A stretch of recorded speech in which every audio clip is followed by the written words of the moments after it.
Bom, pessoal, nas partes anteriores dessa aula, nós vimos ventilação alveolar, vimos difusão dos gases, e depois que os gases, né, principalmente o oxigênio, ele se difunde do alvéolo para o capilar, a gente tem então o transporte no sangue, né, os gases são transportados no sangue. Então, essa aula a gente vai aprender como que isso ocorre. Em relação ao oxigênio, nós sabemos que o oxigênio ele pode ser transportado pelo sangue em duas formas. Primeira, é ele livre, dissolvido no plasma, porém é o menor percentual de oxigênio, né? Menos que 2% do oxigênio transportado dessa forma, e o restante é transportado ligado à hemoglobina que está dentro das hemácias. Então, como que isso ocorre, né? Com a difusão do oxigênio do alvéolo para o plasma, isso faz com que ocorra aumento da pressão parcial no plasma de oxigênio. O aumento dessa pressão parcial vai favorecer a difusão do oxigênio para dentro das hemácias e o aumento de oxigênio livre nas hemácias vai deslocar essa equação aqui. Aí é que nós temos que lembrar da lei de ação de massas. Quando a gente tem aumento de um dos produtos aqui, de um dos fatores, né? Aqui nesse lado da equação, isso direciona a equação para o lado oposto, ou seja, vai direcionar a ligação do oxigênio com a hemoglobina, aumentando a ligação de oxigênio. Então, a maior parte do oxigênio transportado pelo sangue é o oxigênio ligado à hemoglobina. Conforme o sangue vai passando para a circulação sistêmica e chegando lá nos capilares sistêmicos, nós temos o oxigênio se difundindo para dentro da célula e isso provoca redução da pressão parcial e aos poucos vai deslocando também a equação para o outro lado, né? De hemoglobina ligada ao oxigênio, a gente tem aqui a hemoglobina sem oxigênio e o oxigênio fica livre para se difundir para o sangue e para as células, tá? Então, a gente tem essas influências da pressão parcial no plasma e também dos sítios de ligação da hemoglobina. Então, o oxigênio só vai ser transportado pela hemoglobina se tiver sítio de ligação para o oxigênio livre.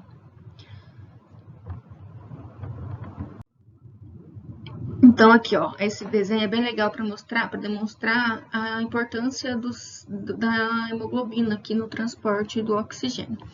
Então, essa aqui, esse A, é uma situação hipotética em casos, por exemplo, que se não houvesse hemoglobina, né? Se não houvesse hemácias. O oxigênio, ele se difundiria para o capilar alveolar, obedecendo ali o gradiente de pressão. Entretanto, a solubilidade do oxigênio em solução aquosa é baixa. Então, até que entre em igualdade as duas pressões parciais, a gente tem pouca difusão do oxigênio devido a essa baixa solubilidade. E aí, pouco oxigênio seria difundido. Além disso, a taxa de difusão do oxigênio ali dissolvido no plasma é muito baixa e não supre a necessidade, né, não supre a demanda de oxigênio das células, nem em células em repouso, muito menos em células em atividade física, né, que a demanda aumenta conforme a gente aumenta a atividade física. Agora, quando a gente tem o transporte aqui com a hemoglobina, a gente permite que maior quantidade de oxigênio seja difundido, porque demora mais tempo para se igualar a pressão parcial, porque parte do oxigênio que está dissolvido no plasma vai migrar para as hemácias, fazendo com que a gente sempre, fazendo com que tenha ali a manutenção do gradiente de pressão do oxigênio. Aí, aqui nessa imagem, que tá aparecendo uma pizza cortada em 4, né? O que isso significa? que na hemoglobina, né, numa hemoglobina de hemácia, nós temos 4 sítios de ligação, 4 sítios de ligação pro oxigênio, tá? Então, isso, se tiver um sítio de ligação livre, o oxigênio se liga aqui para ser transportado. Agora, nessa situação C aqui, está demonstrando uma hipoventilação com pressão parcial de oxigênio baixa no alvéolo, e isso diminui a difusão do oxigênio para dentro dos capilares, e os eritrócitos, eles transportam esse oxigênio numa carga, 50% da sua carga máxima, porque não tem tanta quantidade de oxigênio para transportar, então ele acaba carreando ali com lugares vazios, né? Como se fosse um carro que só tem o piloto e o copiloto, sem as caronas atrás, porque não tem essa demanda devido a essa hipoventilação. Bom, então o consumo de oxigênio a gente pode calcular, pode identificar a partir da quantidade de oxigênio ofertado menos a quantidade de oxigênio rejeitado. O que seria isso? Quantidade de oxigênio do sangue arterial menos a quantidade de oxigênio do sangue venoso. Sabendo a diferença desses dois, a gente consegue identificar qual que é o consumo de oxigênio pelas células. E aí o oxigênio no sangue, ele é o oxigênio dissolvido no plasma, mais o oxigênio ligado à hemoglobina.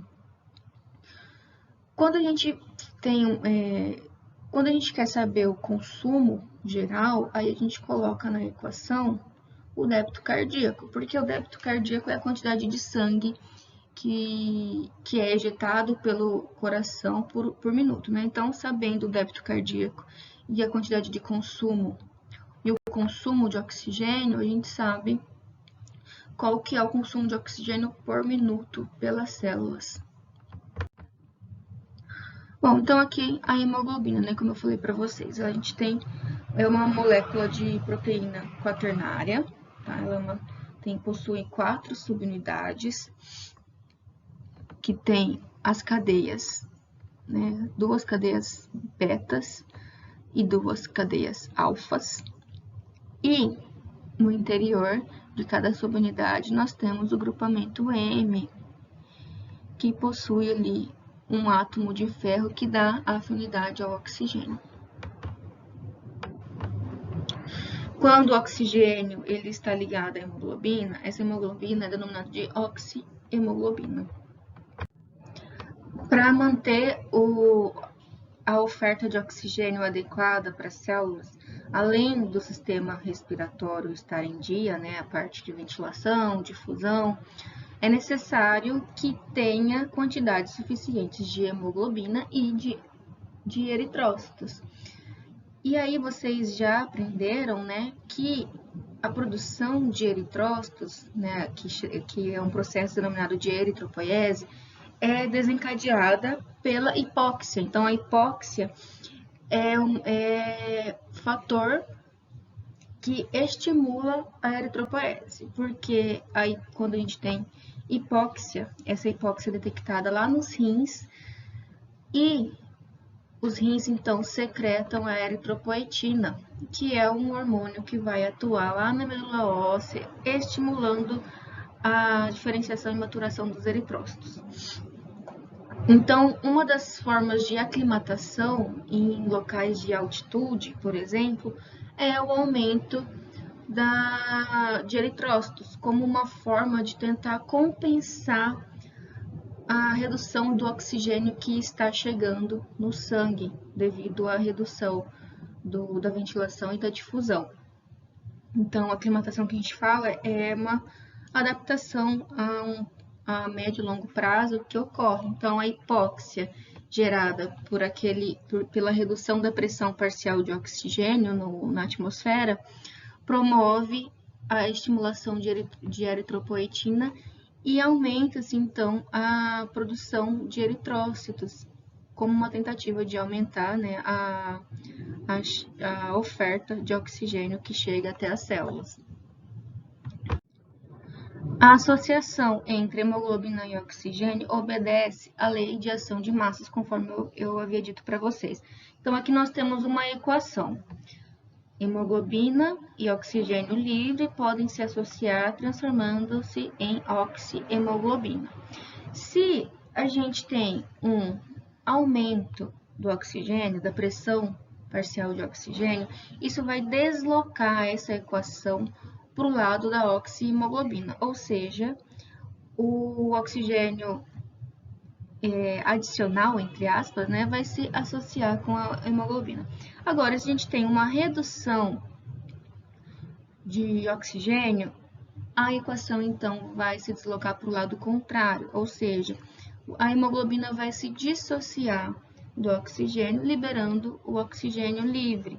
Tá? Então, a associação com a hemoglobina depende da pressão parcial de oxigênio plasmática.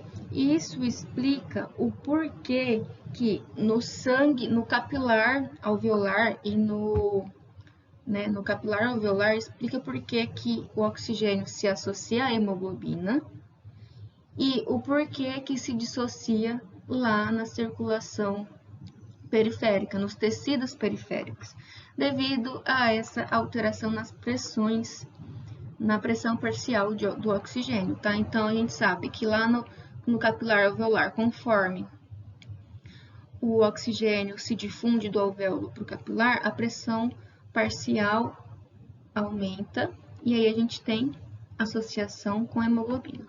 Agora, conforme essa hemoglobina vai sendo transportada, né, vai ser transportada lá na circulação sistêmica até chegar nos tecidos periféricos, nossa difusão do oxigênio plasmático para dentro da célula, o que faz com que ocorra redução da pressão parcial de oxigênio e, consequentemente, dissociação do oxigênio que estava associado à hemoglobina, liberando o oxigênio dissolvido no plasma, possibilitando que ele possa, então, se difundir para dentro da célula e ser utilizado.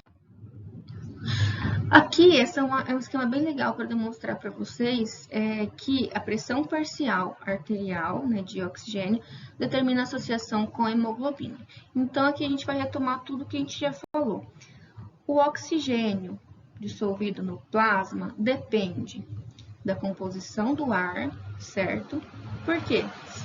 Dependendo da composição do ar, a pressão parcial de oxigênio atmosférico pode ser maior ou menor, e isso vai interferir a difusão, consequentemente alterando a quantidade de oxigênio dissolvido no plasma.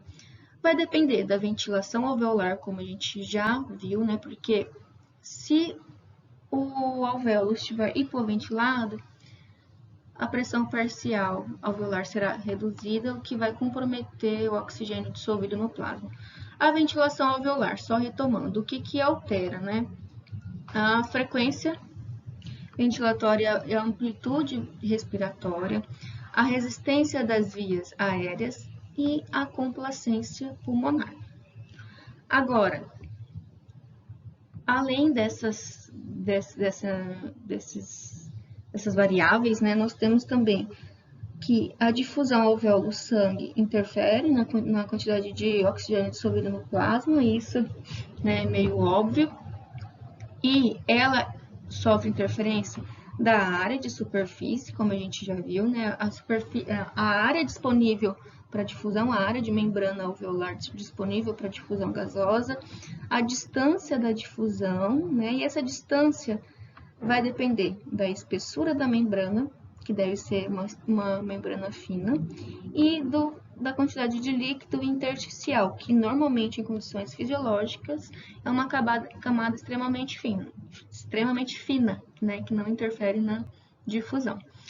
E a perfusão adequada, ou seja, fluxo sanguíneo correndo ali nos capilares alveolares para que haja a troca gasosa. Então, tudo isso vai interferir no final na quantidade de oxigênio dissolvido no plasma, que vai, né, nos dar ali a pressão parcial de oxigênio plasmático que vai determinar a associação com a hemoglobina. Se a gente aumenta a pressão parcial de oxigênio dissolvido no plasma, a gente vai aumentar a associação com a hemoglobina e o contrário também é verdadeiro. E aí, o oxigênio ligado à hemoglobina. A gente depende do número total de sítios de ligação disponíveis para o oxigênio se ligar e o percentual de saturação da hemoglobina. O número total de sítios de ligação vai depender do número de eritrócitos e do conteúdo de hemoglobina. Existem algumas situações que provocam redução do número de eritrócitos ou aumento do número de eritrócitos. Então, a gente teve o exemplo da hipóxia, que pode levar ao aumento do número de eritrócitos e, consequentemente, aumentar o número total de sítios de ligação. Anemias, independentes do tipo do tipo etiológico, né? Se é uma anemia por deficiência de ferro, se é alguma anemia hereditária ou algum outro tipo, vai ser uma deficiência de eritrócito que vai desencadear na redução total aqui de sítio de ligação. Ou a gente pode ter alteração no conteúdo da hemoglobina. Às vezes, existem anemias que a gente não vê ainda alteração do número de eritrócitos, mas vê alteração no conteúdo de hemoglobina. São eritrócitos que têm baixa quantidade de hemoglobina e isso vai refletir no número total de sítios de ligação. E o percentual de saturação da hemoglobina, a gente vai ver já o que é. A saturação, ela é um percentual de saturação da hemoglobina, ou seja, percentual do quão ocupada com oxigênio está essa hemoglobina. E aí ela é calculada da seguinte forma: quantidade de oxigênio ligado dividido pelo máximo que pode ser ligado, ou seja, dividido pela quantidade de sítios de ligação para o oxigênio, vezes 100 para dar em percentual. E aí, a partir disso, a gente consegue saber qual que é o grau de saturação da hemoglobina. Por exemplo, se em determinado momento a gente fala que a saturação da hemoglobina é 100%, quer dizer que todos os sítios de ligação para o oxigênio da hemoglobina estão ocupados com oxigênio. Agora, se a gente fala que o grau de saturação está 50%, quer dizer que metade está ocupada e metade está livre. E aí, esse grau de saturação vai depender da quantidade de oxigênio que estará livre para ligação com a hemoglobina. No livro, eles dão um exemplo de estudantes que carregam livros. Então, eles fazem a seguinte analogia, né, no livro da Silverthorne. Existe uma biblioteca que vai precisar mudar o seu acervo para uma biblioteca nova. E aí, para a mudança do acervo, a biblioteca chamou alguns estudantes para auxiliar. Cada estudante consegue carregar 4 livros por vez. Então, se o bibliotecário entrega 4 livros para cada estudante e nós temos um total de 100 estudantes trabalhando, nós teremos então que 400 livros serão carregados da biblioteca velha para a biblioteca nova. Mas, se por algum motivo, né, o bibliotecário fica com medo dos estudantes estragarem os seus livros ou derrubar no chão, aí ele começa a reduzir a quantidade que ele entrega para os estudantes. Ele, ao invés de entregar 4, ele começa a entregar 3 livros para cada estudante. Então, se nós temos 100 estudantes, cada um carregando 3, quer dizer que 300 livros serão carregados da biblioteca velha para a biblioteca nova. A quantidade de livros que são entregues do bibliotecário para o estudante é referente, né, análogo à pressão parcial de oxigênio. Se a gente tem aumento da pressão parcial de oxigênio, a gente tem aumento da saturação da hemoglobina Então, maior quantidade de oxigênio vai ser carregada pela hemoglobina. E se a gente tem redução da pressão parcial de oxigênio, menor quantidade vai ser transportada pela hemoglobina. Agora, se no dia seguinte, ao invés de chegar 100 estudantes para trabalhar, chegam apenas 50. E aí o bibliotecário começa a entregar 4 para cada. Ao invés de ser 400 como no dia anterior, a gente vai ter o transporte de 200 livros para a biblioteca nova, né? Os 50 estudantes, cada um carregando 4. E isso reduz a quantidade total de livro, porque a quantidade de estudantes está reduzida. Nessa nossa analogia, a quantidade de estudantes seria a quantidade de hemoglobina presente no sistema. Então, se a gente tem redução do número do conteúdo de hemoglobina, isso reduz também o transporte de oxigênio. Pessoal, esse gráfico aqui é a curva de saturação da oxihemoglobina.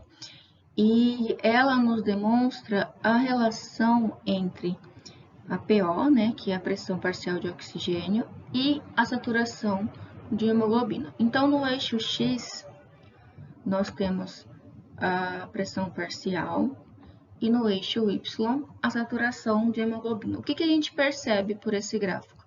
Que conforme aumenta a pressão parcial, a saturação da hemoglobina também aumenta, né? Então, por isso que nos alvéolos, onde nós temos uma pressão parcial maior de oxigênio, a saturação de hemoglobina chega a quase 100%. Então, uma pressão parcial de 100, lá nos alvéolos, a gente tem 98% de saturação da hemoglobina. E numa pressão parcial de 40, que é o que a gente encontra nas células em repouso, a saturação da hemoglobina é de 75%. O que isso quer dizer? Que essa hemoglobina liberou oxigênio para ser utilizado pelas células, mas ainda existe um reservatório, né? Cerca de 75% do oxigênio carregado encontra-se ainda na hemoglobina. Então, serve como um reservatório para caso aumente a atividade celular, tem aquele adicional de oxigênio. É interessante pensar que se a gente cai de 100 para 60 APO, a saturação vai de 98 para 90, tá? Então, por isso que a gente tem essa preocupação com a pressão parcial nos alvéolos, porque isso pode alterar também a saturação da hemoglobina. Quando a gente tem exercício físico, né, quando a gente está em atividade física, a pressão parcial de oxigênio das células pode chegar a 20. E aí, consequentemente, a saturação da hemoglobina fica quase 35%, 35%. Ou seja, ele libera uma maior quantidade de oxigênio decorrente da maior utilização de oxigênio pelas células durante a atividade física, né? Principalmente pelas células musculares. Então, existe então um adicional de 40% de oxigênio para os tecidos durante essa atividade física, devido ao gasto de oxigênio que faz com que reduza a pressão parcial de oxigênio nas células.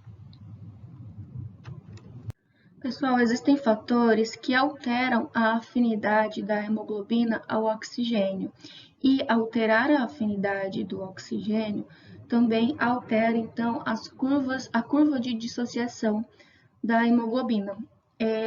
Então, fatores como pH, a pressão parcial de CO2, né, de óxido de carbono, e a temperatura. Então, quando a gente tem aumento da pressão parcial de dióxido de carbono e aumento da temperatura, nós temos redução da afinidade da hemoglobina ao oxigênio. E aí, isso isso desloca a curva de dissociação para a direita, nesse sentido aqui. Como a gente está vendo aqui nesse gráfico, olha só, a temperatura, né? Aqui a gente tem a curva de dissociação de acordo com as diferentes temperaturas e aqui da pressão parcial de CO2. Então, vejam só, numa temperatura fisiológica de 37, nós temos essa curva, e quando a gente aumenta a temperatura, a curva é deslocada para a direita, porque ocorre redução da afinidade. Então, vejam só, a 37 graus, por exemplo, numa PO de 100, a saturação da hemoglobina é de 98. Quando a gente está, né, no período de febre, por exemplo, período febril, no PO de 100, a saturação fica a 90. Né? E vamos olhar aqui a PO da célula. A 37 graus, a gente tem uma saturação de aproximadamente 70, né? Aqui. Enquanto que em 43 graus, a gente tem aproximadamente 55 de percentual de saturação de oxigênio, tá? Então, aumenta a temperatura, reduz a afinidade à hemoglobina e isso provoca o deslocamento dessa curva de dissociação. Aí, ao contrário, também acontece. Quando a gente tem redução da temperatura, a hemoglobina fica mais... tem maior afinidade, né, ao oxigênio. E a curva é deslocada para a direita. Direita não, perdão, esquerda. Aí aqui, esse gráfico, a gente tem a relação aqui da saturação com a pressão parcial de CO2. Então, conforme aumenta a pressão parcial de CO2, a gente reduz a afinidade da hemoglobina ao oxigênio. Então, vejam só, aqui na PO de 40, né, da célula, numa saturação, numa PCO normal, numa pressão parcial de CO2 normal, a 20 milímetros de mercúrio, a gente tem uma saturação da hemoglobina de 70, enquanto que quando aumenta a pressão parcial de CO2, a saturação da hemoglobina diminui, porque a hemoglobina ela tem maior afinidade ao dióxido de carbono do que ao oxigênio. Então, se aumenta a pressão parcial de CO2, a afinidade ao oxigênio vai reduzir, diminuindo a saturação de hemoglobina ao oxigênio. Então, a gente tem o deslocamento para a direita quando aumenta a pressão parcial de CO2 e o deslocamento para a esquerda quando tem a redução da pressão parcial de CO2. Aí aqui a gente tem o outro fator que é o pH. O pH, conforme a gente reduz o pH, ou seja, conforme o sangue fica mais ácido, a curva de dissociação desloca-se para a direita. Ou seja, quanto maior o pH, menor a afinidade da hemoglobina ao oxigênio. E aí, conforme aumenta o pH, ou seja, conforme vai ficando mais básico o sangue, a hemoglobina vai ganhando mais afinidade ao oxigênio. E aí, a curva se desloca para a esquerda. Então, vejam só. Aqui a gente tem o roxinho, a curva no pH mais fisiológico, né, de aproximadamente 7,4. E com a queda do pH, 7,2, apesar de ser mais ácido, esse é um pH compatível com a vida. A gente vê que a saturação reduz nas diferentes POs aqui. Por quê? Vamos olhar de novo, né? Na saturação de 100, que é o que a gente vê mais ou menos no alvéolo, né? Nós temos no pH normal de 7,4, 98%, e uma leve queda aqui da saturação no pH de 7,2, né? Então, aqui a gente tem aproximadamente 9,5. No pH, na pressão parcial de 40 milímetros de mercúrio, no pH de 7,4, a gente tem um pouco mais de 70, né, uns 72, enquanto que no pH de 7,2 a gente tem 60%. Isso é interessante pensar porque em que situações, por exemplo, a gente tem redução do pH? Quando a gente pratica alguma atividade física mais extenuante, em que o metabolismo celular é deslocado para o metabolismo anaeróbio, né? O metabolismo da fibra muscular. E aí, com o metabolismo anaeróbio, o que a gente tem? A gente tem a produção de lactato, que é um tipo de ácido. E em meio aquoso, ele libera H+. Liberando H+, então a gente tem a redução do pH, transformando aquele sangue, né, rico em lactato, entre aspas, né, que a gente tem aumento de lactato no sangue, transforma esse sangue então um pouco mais ácido. E isso desloca a curva de dissociação, ou seja, a afinidade reduz da hemoglobina e numa pressão parcial da célula, a 40, que é 40 milímetros de mercúrio, a hemoglobina está bem menos saturada, ou seja, ela está liberando maior quantidade de oxigênio para tentar compensar a utilização desse oxigênio durante essa atividade mais extenuante. Esse efeito que a gente vê de alteração na curva de dissociação da hemoglobina a partir da alteração do pH é denominado de efeito Born. Até agora, né, foi abordado mais especificamente sobre o oxigênio. Porém, o transporte e a remoção do dióxido de carbono é muito importante. Ele é produzido a partir do metabolismo celular, né? Então, é o produto final do metabolismo aeróbico da célula e ele está em constante produção. Então, ele precisa ser removido para que não haja o excesso. Porque a hipercapnia, né, que é o aumento das concentrações de CO2 no sangue, além de ser neurotóxico, ou seja, gerar algumas alterações tóxicas no sistema nervoso central, pode causar também a acidose. A acidose é a redução do pH sanguíneo. Por que pode causar acidose? Vamos entender. Bom, primeiramente, o CO2, a maior parte dele é captado pelos eritrócitos. Então, cerca de 7% do CO2 fica dissolvido no plasma e o restante, né, os 93% restantes, são captados pelos eritrócitos. Desses que são captados pelo eritrócito, 70% é transformado nessa reação aqui em bicarbonato e os outros 23% associa-se à hemoglobina. A hemoglobina associada ao dióxido de carbono é denominada de carbamiohemoglobina, tá? Então, para se transformar em bicarbonato, a célula, né, o eritrócito, é rico em uma enzima denominada de anidrase carbônica, que é a enzima que catalisa essa reação.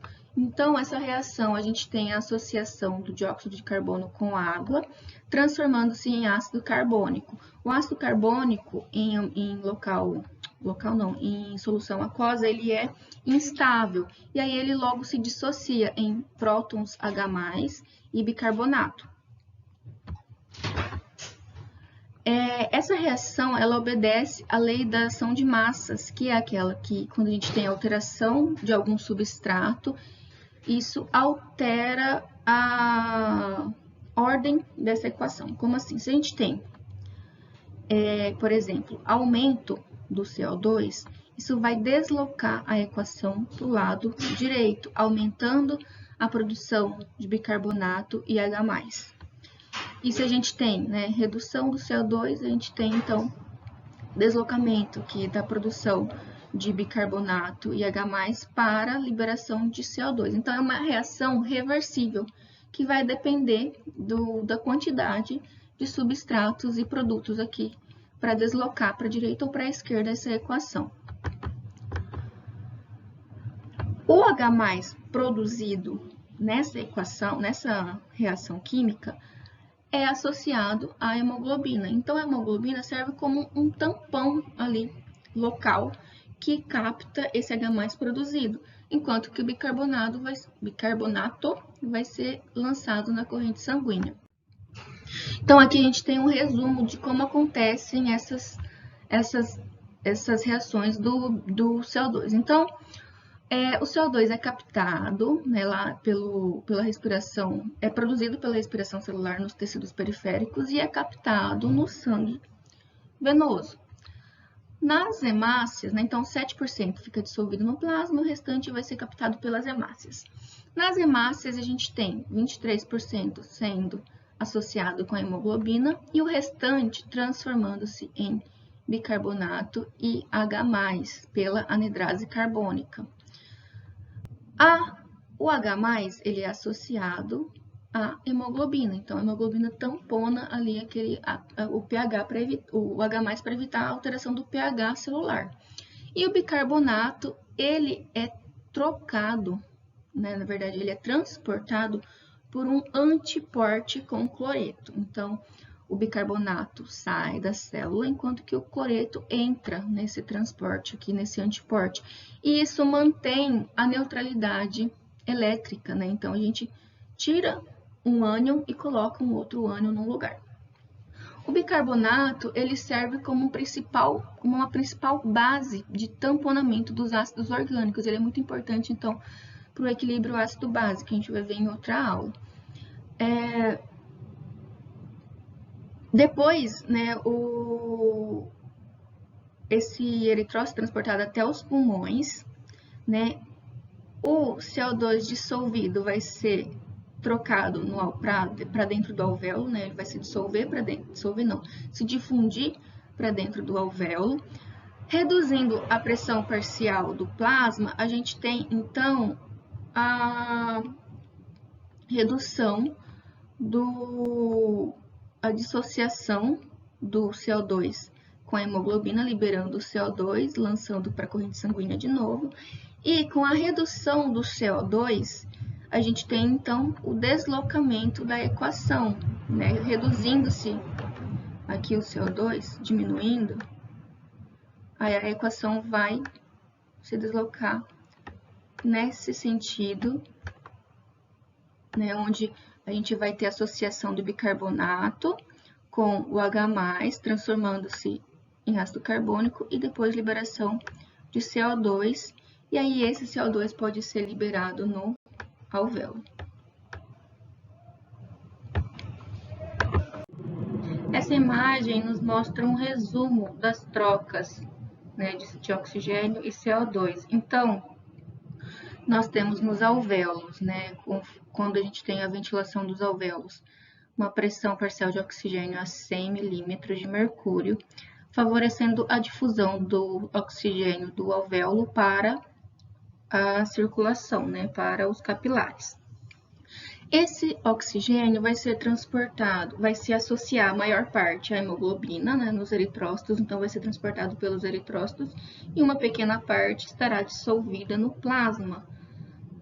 Quando o sangue arterial chega na circulação sistêmica, nos capilares sistêmicos, nós temos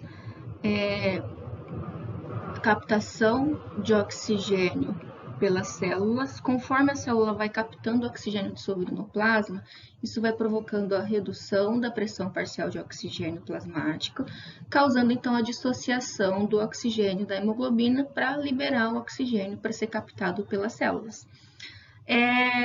E aí, a gente tem então a difusão do oxigênio do capilar para dentro das células para ser utilizado no metabolismo celular.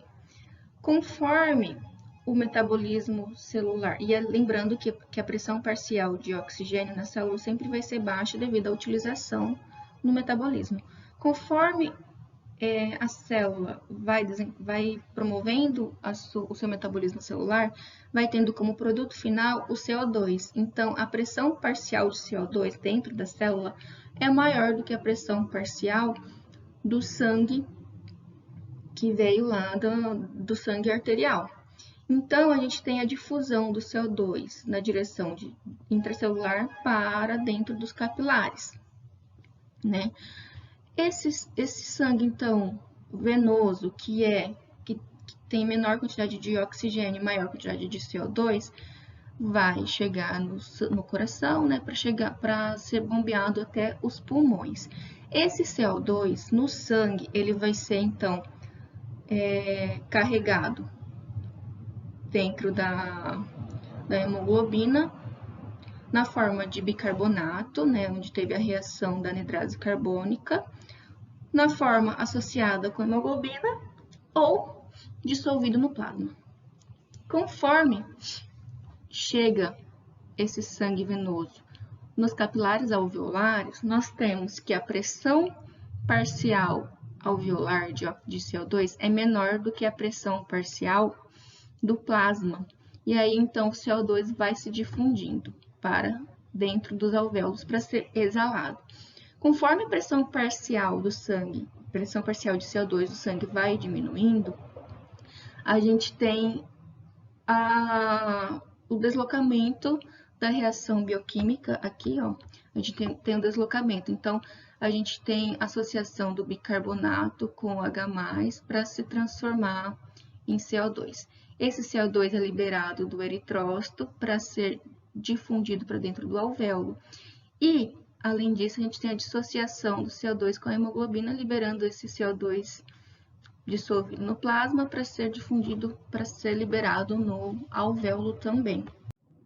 Pessoal, agora que vocês já compreenderam todos os passos da respiração externa, nós vamos passar para a última parte da aula, que é sobre a regulação da ventilação, tá? Como que o organismo regula a ventilação para manter os níveis adequados de oxigênio e também do pH.